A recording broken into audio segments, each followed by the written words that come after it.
दोस्तों आज हम फिर वापस से मनाली टूर पर निकल गए हैं। न्यू ईयर का प्रोग्राम मना लिया था हमने, तो एक बार फिर से हमारे ब्लॉग में आपका स्वागत है। तो इस ब्लॉग में आपको हम दिखाएंगे मनाली कसोल, जो आपको बता रहे हैं कि भारी भरकम भीड़ हो गई है, जिसके कारण बहुत हैवी ट्रैफिक लग चुका है। आज का जो डाटा देखे तो उसके अनुसार 12 से 13 हज़ार व्हीकल रोड पे है। कम से कम 5-6 किलोमीटर पे लंबा लंबा जाम लगा हुआ है, मंडी के बाद में और ये कुल्लू से आगे मनाली वाले रोड पे।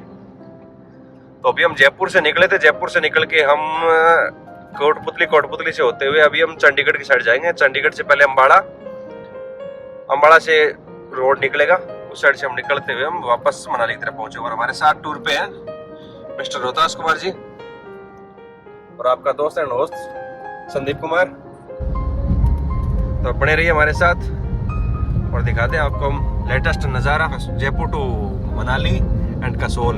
हमारा मेन ट्रिप रहेगा कसोल का। हम आपको इस बार न्यू ईयर की हो गई, न्यू ईयर के बाद की पार्टियां जो होती है ना, जो इजरायली वालों की जो पार्टियां होती है, जो रेव पार्टी तो नहीं कह सकते उनको, लेकिन जो मैक्सिमम पार्टियां दिखा पाएंगे, जो सलाल में हो गई, पुलगा में हो गई, जो ऊपर हाईएस्ट विलेज है वहाँ पे जो पार्टियां होंगी, हम उनको सारा नज़ारा नाइट का हम व्यू आपको दिखाएंगे। हो सके तो हम लाइव भी जाएंगे उस टाइम में, तो आप हमारे साथ बने रहिए। नाइट में निकले तो नाइट का माहौल देखे तो ये हो रहा है, कहीं से धुंध आ रखी है, कहीं कुछ हो रखा है। तो नाइट में क्या हिमाचल का क्या कुछ एक प्रोग्राम है जो हमें रोहतास जी बताएंगे डिटेल के अंदर। हाँ जी बताइए। अभी क्या है, हिमाचल की तरफ से जो न्यूज़ यूट्यूब इंस्टाग्राम सब पे ये जो चीज़ वायरल हो रखी है कि बहुत सारा ट्रैफिक है क्रिसमस की वजह से, न्यू ईयर की वजह से, और वहाँ की जो गवर्नमेंट ने 7 डेज प्रोग्राम जो इनिशिएट किया है उसकी वजह से, तो हम भी उसको एक्सपीरियंस करने निकले हैं अभी। और ये बहुत ही इंस्टेंट प्रोग्राम हमने बनाया है। पहले हम कहीं नैनीताल वगैरह और जाने का हमारा प्रोग्राम था, लेकिन हमने इंस्टेंट प्रोग्राम बनाया कि इस जगह शायद कुछ इससे भी रोमांच भरा हम अनुभव करेंगे। तो इसीलिए हम आज निकले हैं, देखते हैं कल क्या होता है। आगे न्यू ईयर तक भी हम आपके साथ बने रहेंगे, कैसा वहाँ माहौल होता है, क्या चीज़ होती है, तो हम आपको वो शेयर करेंगे। और हमें रास्ते में ये बादल देखने को मिले हैं, पहाड़ों पे तो पता नहीं, लेकिन रास्ते में हमें देखने को मिल चुके हैं। धुंध बहुत ज़्यादा हो चुकी है, कोहरा बहुत ज़्यादा, सामने कुछ दिखाई भी नहीं दे रहा, हालत ही हो रखी है। बहुत धीमे धीमे गति से जाना पड़ रहा है हमें। और ये 6 लेन हाईवे है, और इस पर आपको कुछ भी दिख रहा हो तो ऐसे लग रहा है जैसे स्नो आ रही है सामने से। पूरा का पूरा रोड कवर हो चुका है। और नाइट में हम निकले तो दिन में थे, शाम के टाइम पे निकले थे, लेकिन अभी हम पहुंचने में हमें देरी हो गई। हम पूरी नाइट में ट्रेवल करेंगे और इन द मॉर्निंग हम मनाली पहुंच जाएंगे और आगे का हम नज़ारा आपको वहीं से दिखाएंगे। लेकिन अभी आप पूरा का पूरा रोड देख रहे हैं, चारों तरफ धुंध ही धुंध है, कोहरा हो रखा है चारों तरफ। और जैसे यहाँ पे ये मनाली यहीं पे बना रखी है, विजिबिलिटी के नाम पे तो 0 है, विजिबिलिटी तो कुछ है ही नहीं। और इतना ये भी नहीं है कि ज़्यादा टाइम हो रखा है, लगभग अभी टाइम हुआ है 12:15 का, 12:17 हुए हैं, और इस टाइम पे भी ये हाल हो रखा है। तो सुबह पता नहीं कैसा माहौल मिलेगा यहाँ पे। और ये क्या पानी का इलाका है, तो इसमें कुछ ज़्यादा ही रहता है, नमी के कारण ज़्यादा ही हो जाती है वो। और रास्ते में कुछ नहीं दिखाई दे रहा, क्योंकि अगर ये तो ठीक है, डबल लाइन है, बीच में डिवाइडर है, अगर इसमें डिवाइडर ना हो तो सामने से कुछ भी ना दिखाए, सामने से व्हीकल है तो उसके अंदर ठोक दे। अब ये ट्रक वाले हैं, और ट्रक वाले बिल्कुल पास जाते हैं तब पता लग रहा है कि कोई ट्रक वाला आगे जा रहा है हमारे। और सबकी स्पीड ये मान के चलो 40-50 से ऊपर कोई नहीं जा रहा। ये हम एक्सपीरियंस अपने गांव में करते थे, एक्सपीरियंस ये रहता था हमारे गांव में, ऐसे धुंध आती है कितनी, तो जैसे कि 10 फीट पे आदमी खड़ा ना दिखे। और हाईवे पे इन्होंने यहाँ पे ये माहौल हो रखा है।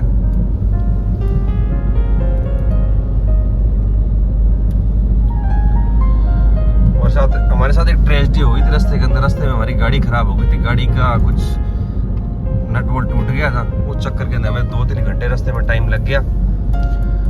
और जैसे हम हाईवे चढ़े, हाईवे के बाद में जो महेंद्रगढ़ और नारनौल और महेंद्रगढ़ के बीच में एक टोल प्लाजा पड़ता है, टोल प्लाजा में हमें दिक्कत आ गई। उसके बाद हमें गाड़ी टो करवाने की जरूरत तक पड़ गई थी, लेकिन कोई मिस्त्री अवेलेबल हो गया और उन्होंने एडजस्टमेंट करके हमें महेंद्रगढ़ तक पहुंचा दिया। उसके बाद हमें 3-4 घंटे लगे, नहीं तो हो सकता हम मनाली के पास पहुंच जाते, क्योंकि हम दिन में निकले थे, लगभग 11-12 बजे के लगभग निकले थे। उसके बाद दिल्ली जयपुर जो एक रोड है उस पर इतना जाम था, 2-2.5 घंटे वहाँ जाम में फंस गई।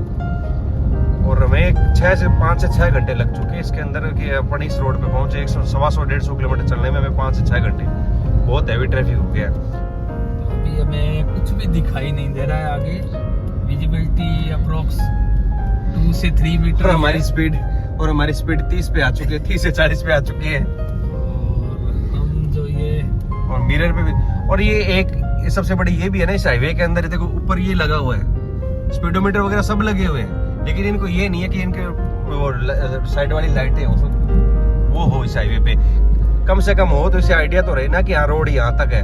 अब ये व्हाइट वाली मार्किंग है, ये भी बहुत ही कम दिख रही है, इसको पता ही नहीं लग रहा। और हाईवे पे सबसे अगर धुंध में चलाने का एक्सपीरियंस है तो हमारे से आगे ये गाड़ी क्रॉस की है और हम इसका पीछा करने की कोशिश करते हैं। अब अगर जब भी धुंध आए ना तो ये सबसे बेस्ट वे होता है कि अगर आप कोई बड़ी गाड़ी जा रही है, जैसे ट्रक हो या बस हो ना, उसके पीछे आप कम से कम उसकी स्पीड से चलो, आप उसके पीछे चलो और एक दूरी बना के जरूर रखो, आपकी 100-200 मीटर की दूरी, ताकि उसको इमरजेंसी ब्रेक लग जाए तो आप रोक पाओ उस गाड़ी को। ये सबसे बेस्ट वे होता है किसी ऐसी कंडीशन के अंदर, जब धुंध हो, जब कुछ विजिबिलिटी कम हो। और इनका ये भी सही है कि इन्होंने जो चारों इंडिकेटर ऑन कर रखे हैं। चारों इंडिकेटर ऑन करने के पीछे भी एक वजह होती है, क्योंकि एक रेड लाइट की विजिबिलिटी है और एक येलो लाइट की विजिबिलिटी है। अब येलो लाइट की विजिबिलिटी ज्यादा होती है धुंध के अंदर और रेड लाइट की कम होती है। रेड लाइट में ये होता है ना, जैसे कई बार वो होता है व्हाइट लाइट होती है, व्हाइट करवा लेते हैं लोग, फॉग लैंप वाले व्हाइट लगवा देते हैं। तो व्हाइट लाइट फॉग लैंप, उसके अंदर जब ये धुंध आती है, धुंध के अंदर फॉग लैंप बिल्कुल काम नहीं करते कभी भी। जो कंपनियां जो क्लेम करती है, जो कंपनियां देती है ना, जो रेडिस वाली लाइटें हैं, जो ओरिजिनल जेन्युइन लाइट आती है, वही उनको लगानी चाहिए, उससे विजिबिलिटी बहुत अच्छी रहती है। ये चेंज करवा के गलती करते हैं। कल रात को हम रास्ते के अंदर ही रुक गए थे, क्योंकि धुंध ज्यादा होने के कारण हम आगे जा नहीं पाए, और हम अम्बाड़ा से पहले रुक गए थे 30-40 किलोमीटर। फिर हम सुबह अम्बाड़ा से निकले हैं और अभी हम कब तक पहुंचेंगे। अभी यहाँ इधर तो ट्रैफिक है नहीं, आगे का पता नहीं, आगे कब कहाँ तक मिले ट्रैफिक।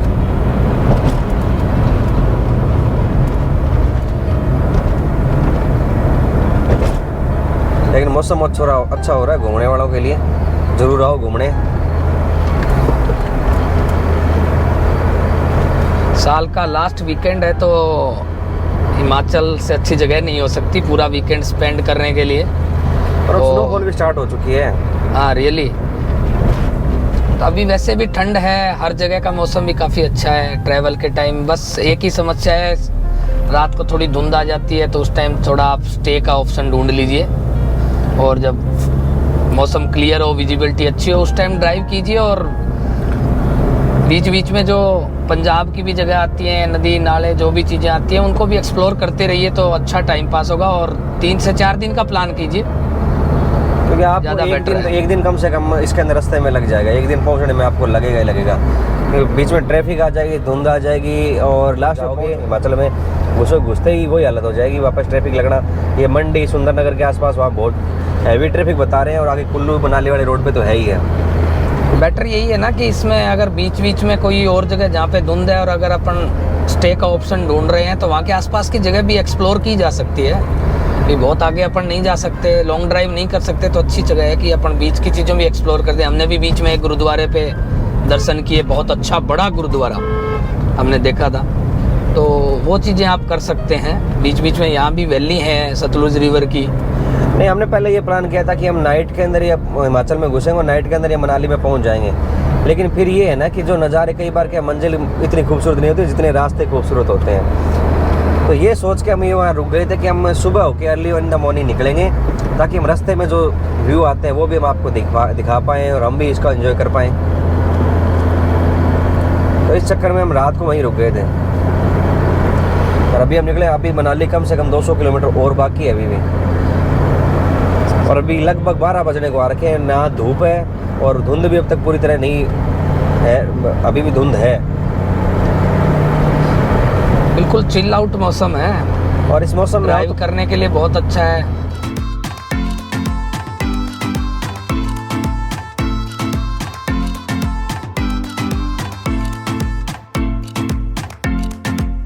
और आप कोई चीज़ ब्रेकफास्ट, लंच, डिनर, चीज़ें जो भी बाहर फ्रूट की स्टॉल हैं उन पर जूस वगैरह जो भी करो। ये तो पंजाब की शान है, पंजाब और गंगानगर, हनुमानगढ़ इस साइड हरियाणा के अंदर यहीं तो किन्नू होते हैं। क्या गजब का जूस पिया था हमने आज, मज़ा आ गया भाई। अब बाहर वाले लोगों को ये पता नहीं होता किन्नू, संतरा, माल्टा, खट्टी ये चीज़ें अलग अलग होती है, वो सब एक रूप में देखते हैं। तो यहाँ आके आपको डिफरेंस पता लग जाएगा, लेकिन यहाँ ये ओरिजिनल बागबानी इसी की यही होती है, तो आपको जो और यहाँ चीज़ें पे- मिलेंगी वो बिल्कुल फ्रेश मिलेंगी। और भाई क्या गजब मौसम है ट्रैवल करने के लिए। 3-4 दिन का वीकेंड का ये जो टूर आप प्लान कर सकते हो तो मस्त, इससे अच्छा बेटर कुछ नहीं हो सकता। ईयर एंडिंग और अब की बात तो साल की शुरुआत भी सोमवार से हो रही है, तो महादेव की नगरी में ही और होना जो चाहिए। लोग महादेव की नगरी में भैया न्यू ईयर का पहला दिन मणिकर्णिका गुरुद्वारे के पास, महादेव के पास वहीं होना चाहिए, इससे अच्छे बेटर जगह नहीं है। अगर आसपास के उधर के लोग हैं तो महाकाल, सोमनाथ, इन जगहों को भी एक्सप्लोर कर रहे हैं और दर्शन करने जा रहे हैं। और तो मेरा तो यहाँ के टूर भी हो जाएगा, वीकेंड भी होएंगे, ईयर एंड सेलिब्रेट करेंगे और फर्स्ट डे मणिकर्णिका गुरुद्वारे के पास जहाँ महादेव जी का मंदिर है वहीं दर्शन करेंगे। वो भी आपको विजिट करवाएंगे और आपको दिखाएंगे। उसकी स्टोरी भी बहुत अजीबोगरीब है। वहाँ पे हॉट स्प्रिंकलर वाटर है, तो जैसे गर्म पानी का झरना निकलता है ना, फुहारा फूटता है जमीन से, तो वो है। उसके पीछे की कहानी भी हम आपको वहाँ जाके बताएंगे। और जो बाढ़ के बाद जो हालत है उसका तो हम आपको आगे दिखाते ही रहेंगे कि क्या हालत हुई है और अभी क्या हालत है, रोड की कंडीशंस क्या है, और जितनी सारी टनल्स है कीरतपुर वाली वो कितनी खुल चुकी है, कितनी अभी भी काम चल रहा है। ये सारी अपडेट हम आपको देते रहेंगे आगे की। तो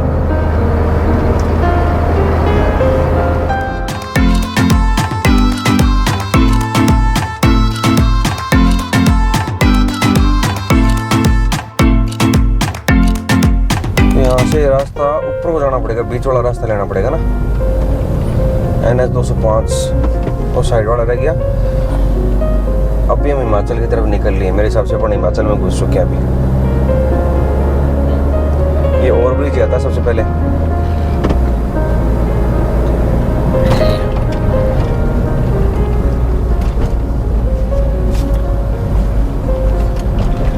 अभी भी विजिबिलिटी है, मान के चल की ज़्यादा विजिबिलिटी नहीं है, 500 मीटर मुश्किल से दिख रहा होगा, उसके आगे आप कुछ नहीं देख पा रहे हो।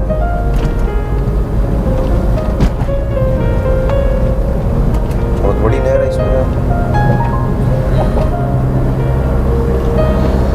कैनाल के ऊपर स्ट्रक्चर बना हुआ है भाई ये। तो अभी ये हो चुका है पहाड़ी इलाका स्टार्ट। अभी हम हिमाचल में घुस चुके हैं और सबसे पहले आएगा शायद कीरतपुर साहिब, सतलज रिवर और कीरतपुर साहिब वाला आएगा।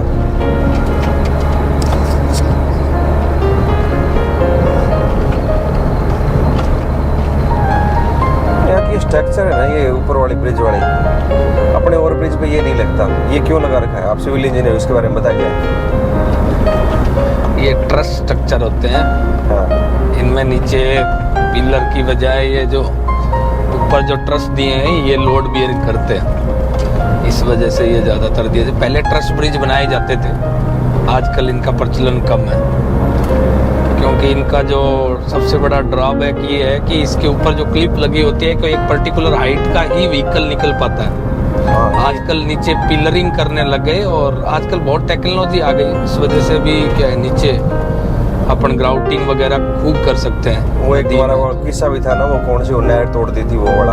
हाँ, रिसेंट में हुआ था, एक उदयपुर में एक एक्वाडक्ट टकरा गया हाईवे पे, तो वो एक्वाडक्ट टूट गया उससे, क्योंकि वो पर्टिकुलर हाइट तक ही था और उस हाईवे पे उन्होंने बैरियर वगैरह नहीं लगा रखे थे, तो वो टूट गया। तो ये समस्या है कि एक पर्टिकुलर हाइट का व्हीकल ही यहाँ से निकलता है उसमें।